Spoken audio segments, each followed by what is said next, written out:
اعوذ باللہ من الشیطان الرجیم بسم اللہ الرحمن الرحیم وَيَدْعُ الْإِنسَانُ بِالشَّرِّ دُعَاءَهُ بِالْخَيْرِ وَكَانَ الْإِنسَانُ عَجُولًا۔ یہ سورہ اسراء کی آیت نمبر 11 ہے، اور ترجمہ اس کا یہ ہے: انسان شر اس طرح مانگتا ہے جس طرح خیر مانگنی چاہیے۔ انسان بڑا ہی جلد باز واقع ہوا ہے۔ یہ آیت ان کفار کا جواب ہے جو وہ نبی کریم صلی اللہ علیہ وسلم کو پریشان کرنے کے لیے، ان کا مذاق اڑانے کے لیے بار بار یہ کہتے تھے کہ اگر تم سچے ہو تو عذاب لے کر آؤ، جس عذاب کا تم وعدہ کرتے ہو، ہمیں ڈراتے ہو کہ قوم سمود پر، قوم عاد پر عذاب نازل ہوا، تو ہمارے اوپر بھی عذاب نازل کرو، دکھاؤ ہمیں بھی عذاب دکھاؤ۔ چنانچہ ان سب باتوں کا اللہ رب العزت نے جواب دیا ہے کہ انسان کی بھی فطرت کیا ہی عجیب ہے۔ اسے خیر مانگنی چاہیے،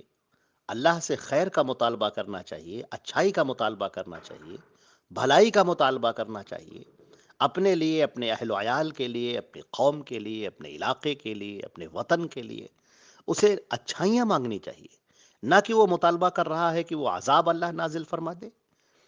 انسان کو جان لینا چاہیے کہ اس کی فطرت میں انتہائی عجلت پسندی ہے، جلد بازی ہے۔ وہ صرف سامنے کی چیزوں کو دیکھتا ہے، دور کی چیزوں کو دیکھنے کی اس کے اندر صلاحیت نہیں ہوتی، اور بسا اوقات یہ صلاحیت دب جاتی ہے۔ اس کی عجلت پسندی اور اس کی جلد بازی غالب آ جاتی ہے، اور وہ دور کے منافع کو چھوڑ کر جلدی کی برائیوں کو اختیار کر لیتا ہے۔ لہٰذا اللہ رب العزت نے یہاں پر انسانوں کی جو فطرت ہے، اس فطرت کو بیان کیا ہے کہ ذرا تم غور کرو کہ تم جو بار بار عذاب کا مطالبہ کر رہے ہو، اگر تمہاری یہ دعا قبول کر لی جائے، اگر اللہ رب العزت تمہاری اس دعا کو مان لے، قبول کر لے، تو کیا عالم ہوگا تمہارا؟ تم فنا کر دیے جاؤ گے، یہ پورا علاقہ، پوری بستی فنا کر دی جائے گی۔ تم اللہ سے شر کا مطالبہ کر رہے ہو، اللہ سے عذاب کا مطالبہ کر رہے ہو، اللہ سے وہ مانگ رہے ہو جو تمہارے حق میں بہتر نہیں ہے۔ اگر اللہ کا عذاب آ گیا تو تم تہس نہس کر دیے جاؤ گے، تم کچھ بھی تم باقی نہ رہو گے، تمہاری آل اولاد باقی نہ رہے گی، پورا خطہ باقی نہ رہے گا۔ لہذا اس بات کو اگر تم سمجھ لو تو کتنی ہی بہتر بات ہوگی۔ لیکن افسوس یہ ہے کہ تم اس بات پر غور نہیں کرتے ہو کہ اللہ کا جو پیغام آیا ہے،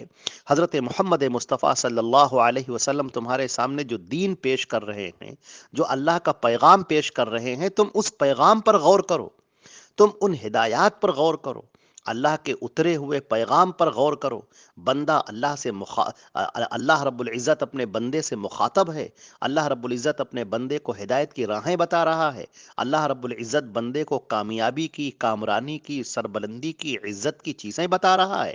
اور انسان ہٹ دھرمی میں لگا ہوا ہے۔ اسے وہی تعصب، قوم کا تعصب، نسل کا تعصب، اپنے مذہب کا تعصب، اپنے رسم و رواج کا تعصب، وہ اسی میں جکڑا ہوا ہے اور الجھا ہوا ہے، اور اللہ کے رسول کی باتوں کو سمجھنے کی فکر ہی نہیں کر رہا ہے، اس پر غور ہی نہیں کر رہا ہے کہ یہ نبی مصطفیٰ صلی اللہ علیہ وسلم جو تمہارے بیچ میں کھڑے ہوئے ہیں، تمہیں دعوت دے رہے ہیں، انہیں کیا چاہیے؟ وہ تو کچھ بھی نہیں چاہتے ہیں، وہ تو تم سے کچھ بھی مطالبہ نہیں کرتے ہیں۔ انہوں نے تمہیں بلایا ہے ایک اللہ کی طرف، اس کی عبادت کی طرف، اللہ کے احکامات کو ماننے کی طرف، اپنی زندگی بنانے کی طرف، جنت والے راستے پر چلنے کی طرف، تاکہ اللہ تم پر انعام نازل کرے، اللہ تم پر اپنی برکتیں اتار دے، اللہ رب العزت تمہیں نوازشیں عطا کر دے، تاکہ تم جب اس دنیا میں بھی اور مرنے کے بعد بھی، جب تمہاری موت کا وقت آ جائے، اس مرنے کے وقت تم ایمان پر تمہاری موت آئے، اور جب تم اللہ کے ہاں جاؤ تو حالت ایمان میں جاؤ، اللہ کی انعامات کے مستحق ٹھہرو۔ نبی کی تو اس بات کی فکر ہے۔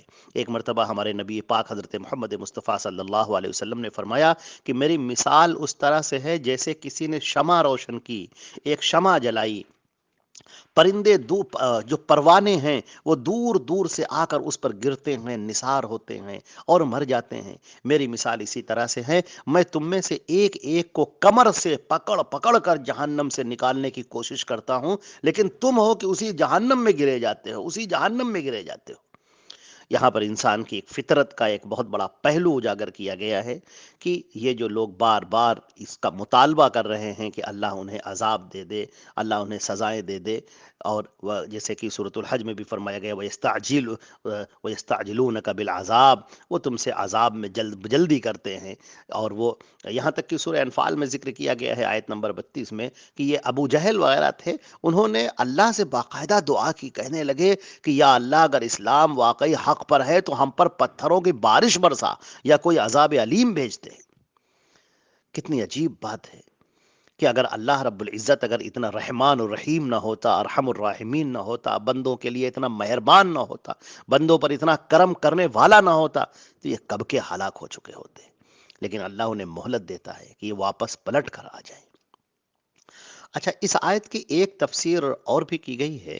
کہ بہت سارے لوگ اپنے لیے غصے میں آ کر، رنج میں آ کر، یعنی ان کے اوپر کوئی پریشانی آ جاتی ہے، مصیبت آ جاتی ہے، تو رنج میں آ کر ان کا دل دکھ جاتا ہے تو فوراً اپنے اوپر بد دعا کرنے لگتے ہیں، اپنی آل اولاد کے اوپر بد دعا کرنے لگتے ہیں۔ تو یہ بھی غلط ہے۔ اس کے بارے میں بھی ہمارے پیارے رسول صلی اللہ علیہ وسلم نے فرمایا ہے، ابو داؤد کی روایت ہے،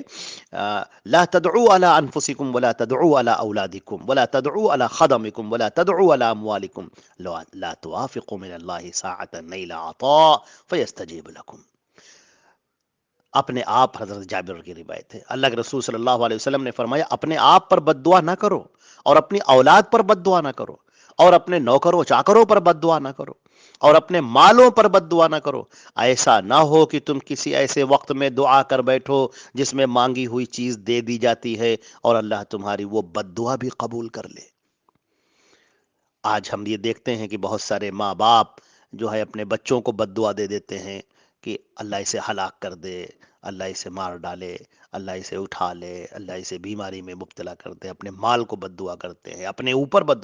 بد دعا کرتے ہیں اپنے۔ تو یہ ان چیزوں کو اللہ کے رسول صلی اللہ علیہ وسلم نے سختی سے منع کیا ہے کہ تم اپنے منہ سے ایسے الفاظ نہ نکالو، پتہ نہیں کون سی وہ وقت قبولیت کا وقت ہو اور اللہ تمہاری اس بد دعا کو بھی قبول کر لے،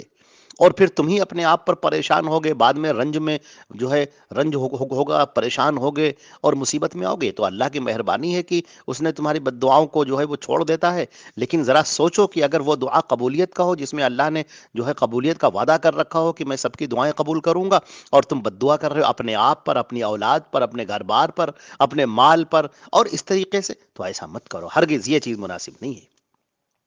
اور یہ بھی یاد رکھیں کہ یہ دعا جو ہے، اس دعا کو اللہ کے رسول صلی اللہ علیہ، حضرت انس کی روایت ہے، ترمذی کی روایت ہے، نبی کریم صلی اللہ علیہ وسلم نے فرمایا کہ الدعاء مخ العبادہ، یہ جو دعا ہے یہ عبادت کا مغز ہے۔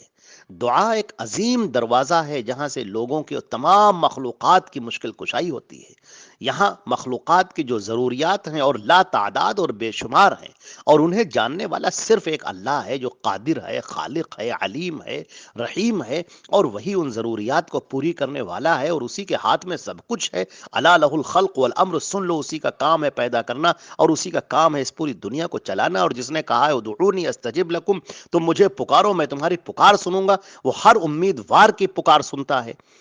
اور یہ سب کرنے کے بعد اس کے خزانے میں کوئی کمی نہیں آتی، اور اس کا خزانہ کبھی کم نہیں ہوتا۔ اللہ رب العزت نے فرمایا وَلِلَّهِ خَزَائِنُ السَّمَاوَاتِ وَالْأَرْضِ، آسمان اور زمین کے خزانوں کا مالک اللہ ہے۔ پھر فرمایا ان هَذَا لَرِزْقُنَا مَا لَهُ مِن نَفَادٍ، سورہ صاد میں، یہ ہماری عنایت ہے جو کبھی ختم نہ ہوگی۔ یہ جو ہمارا رزق ہے، ان هَذَا لَرِزْقُنَا، جو ہم تمہیں دے رہے ہیں، جو تمہیں عطا کر رہے ہیں، مَا لَهُ مِن نَفَادٍ، اس میں کبھی کمی نہیں آئے گی، کبھی ختم نہیں ہوگا۔ تم اپنے انسان کے ذہن سے سوچتے ہو ختم ہو جائے گا، ایسا نہیں۔ اللہ کے رسول صلی اللہ علیہ وسلم نے اس بات کو مسلم کی روایت میں بہت عمدہ طریقے سے بیان کیا ہے، حدیث قدسی ہے کہ اللہ کے رسول صلی اللہ علیہ وسلم نے فرمایا کہ اللہ تعالیٰ فرماتا ہے میرے بندو، اگر سب جن اور انس، پہلے سے لے کر اور آخری جن اور انس تک، ایک ہی میدان میں جمع ہو کر اپنی ضروریات مجھ سے طلب کریں اور میں انہیں ان کی تمام چیزیں دے دوں، تو میرے خزانوں میں صرف اتنی کمی آئے گی جتنی سوئی سے سمندر میں آتی ہے۔ یعنی سوئی آپ ڈالیں سمندر میں، اس کا نوک ڈالیں اور اٹھا لیں، کتنا پانی لگے گا اس میں۔ ہمارا رب پاک ہے، اس کے علاوہ کوئی معبود نہیں۔ کوئی بھی دعا مانگے، جس زبان میں چاہے مانگے، اسے کوئی دقت نہیں۔ پوری دنیا کے مانگے ہوئے انسان اور جنات اور ان کی آوازیں اللہ رب العزت تک پہنچتی ہیں، اور وہ سب کی ضرورتوں کو سمجھتا ہے اور سب کی مختلف حاجات کو سمجھتا ہے۔ اسی لیے ہر وقت اسے یاد رکھنا چاہیے۔ اللہ نے اپنے بارے میں فرمایا یسألہ من فی السماوات والارض کل یوم ہوا فی شان، سورہ رحمان میں فرمایا آسمانوں اور زمین میں جو مخلوق بھی موجود ہے سب اسی سے اپنی حاجت مانگتے ہیں اور وہ ہر روز ایک نئی شان میں ہے۔ حضرت ابو دردہ رضی اللہ تعالی عنہ فرماتے ہیں کہ اللہ تعالیٰ ہر دن کسی نہ کسی کام میں ہوتا ہے، کسی کے گناہوں کو معاف کرنا تو کسی کی مشکل کشائی کرنا، کسی کی دعا قبول کرنا، قوموں کو ترقی تنزلی سے دوچار کرنا۔ اسے بزار نے روایت کیا ہے۔ حضرت عمر بن الخطاب رضی اللہ تعالیٰ عنہ نے تو اتنی پیاری بات کہی، انہوں نے کہا کہ مجھے قبولیت کی اتنی فکر نہیں ہوتی، میرا کام تو اللہ سے مانگنا ہے، اگر تمہیں مانگنا آ گیا تو سمجھو تمہاری دعا قبول ہو گئی۔ اور بعض بزرگان دین ہمارے سلف سے منقول ہے کہ میں غور و فکر کے بعد ایک نتیجے پر پہنچا ہوں کہ اطاعت گزاری ہی ہر خیر کا سرچشمہ ہے، یعنی ہم اللہ کی اطاعت کر لیں بس یہی ہمارے لیے خیر ہے۔ اور جب مجھے پتا چلا کہ تمام خیر اور برکت دعا میں پوشیدہ ہے،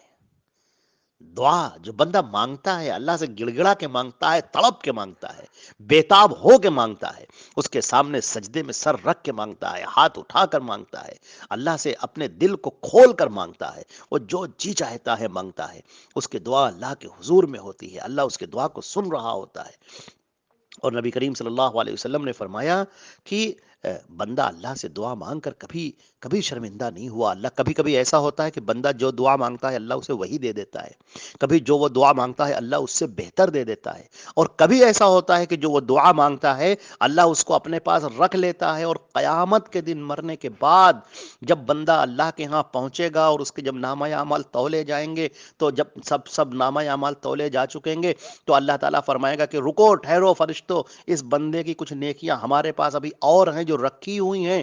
وہ بندہ کہے گا پروردگار میری تو ساری نیکیاں آ گئیں، اس کے اندر موجود ہیں، اس کتاب میں تو سب لکھی ہوئی ہیں۔ اللہ تعالیٰ فرماتے ہیں نہیں، وہ نیکیاں اس میں نہیں لکھی ہیں۔ پھر اللہ تبارک و تعالیٰ فرشتوں کو حکم دے گا، وہ نیکیوں کو حاضر کریں گے، احد پہاڑ کے برابر نیکیاں ہوں گی۔ بندہ دیکھے گا کہے گا پروردگار یہ میری کون سی نیکیاں، یہ میں نے کب کی نیکیاں؟ اللہ تعالیٰ فرمائے گا تم نے دنیا میں مجھ سے دعا مانگی تھی؟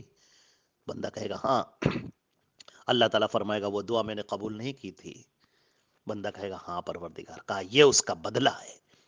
بندہ چیخ پڑے گا اور کہے گا اے میرے پروردگار، کاش کی دنیا میں میری کوئی دعا قبول نہ کی جاتی، آج اس کا سب بدلہ یہاں دیا جاتا۔ یہ زندگی جو ہمیشہ ہمیش کی زندگی ہے، یہ نعمت جو ہمیشہ ہمیش کے لیے ہے۔ حضرت عبداللہ ابن عمر رضی اللہ تعالیٰ عنہ فرماتے ہیں نبی کریم صلی اللہ علیہ وسلم نے فرمایا جس کے لیے دعا کا دروازہ کھول دیا گیا اس کے لیے رحمت کے دروازے کھول دیے گئے۔ اللہ تعالیٰ کو اپنے بندوں کی جانب سے عافیت کا مطالبہ بہت پسند ہے، اور دعا نازل شدہ اور غیر نازل شدہ تکالیف سب میں یکساں فائدہ دیتی ہے، اور تقدیری فیصلوں کو دعا سے ہی تبدیل کیا جا سکتا ہے۔ یعنی جو تمہاری تقدیر میں لکھا ہوا ہے اگر اسے کوئی بدل سکتا ہے تو صرف وہی بدل سکتا ہے جس نے اس کو لکھا ہے، وہ ہے اللہ کی ذات۔ تم اللہ سے دعا کرو، اللہ تمہاری تقدیر بدل دے گا۔ کثرت سے دعا کیا کرو، یہ روایت ترمذی اور حاکم کی ہے۔ حضرت ابو ہریرہ رضی اللہ تعالیٰ عنہ فرماتے ہیں کہ رسول اللہ صلی اللہ علیہ وسلم نے فرمایا اللہ کے ہاں دعا سے عزیز کوئی عبادت نہیں۔ یہ روایت ترمذی، ابن ماجہ اور حاکم میں ہے۔ دعا کرنے والا ایک عبادت میں ہوتا ہے اور اسے مسلسل ثواب ملتا رہتا ہے۔ نبی کریم صلی اللہ علیہ وسلم نے فرمایا کہ اس پوری روئے زمین پر کوئی بھی مسلمان اللہ سے دعا مانگے تو اللہ اس کو وہی عنایت فرماتا ہے اور اسی قدر تکالیف اس کی دور کر دیتا ہے جب تک کہ وہ گناہ کی یا قطع رحمی کی یعنی رشتہ داری توڑنے کی دعا نہ مانگے۔ ایک آدمی نے کہا پروردگار ایک آدمی نے کہا کہ پھر تو ہم کثرت سے دعا کریں گے۔ آپ نے فرمایا اللہ اکبر، یعنی تم کتنی بھی دعا کر لو اللہ رب العزت بہت بڑا ہے، تمہاری ہر دعا وہ قبول کرنے والا ہے۔ یہ جو تمہاری دعا کا جو ثواب ہے وہ اللہ تعالیٰ اس کو محفوظ کر لیتا ہے۔ چنانچہ ہم یہ دیکھتے ہیں کہ انبیاء کرام کی دعائیں ہیں، اللہ رب العزت نے دعائیں کی، حضرت نوح علیہ السلام نے دعا کی اور دیگر پیغمبروں نے دعا کی۔ غزوہ احزاب میں اللہ کے رسول صلی اللہ علیہ وسلم نے جو دعا کی اور اللہ نے ساری فوجوں کو شکست فاش دی۔ حضرت اور ابراہیم علیہ السلام نے دعا کی تو حضرت نبی کریم صلی اللہ علیہ وسلم کو آپ کی دعا کے کی وجہ سے دنیا میں بھیجا، اور حضرت ابراہیم کی دعا ہے ہمارے پیارے پیغمبر سید البشر صلی اللہ علیہ وسلم۔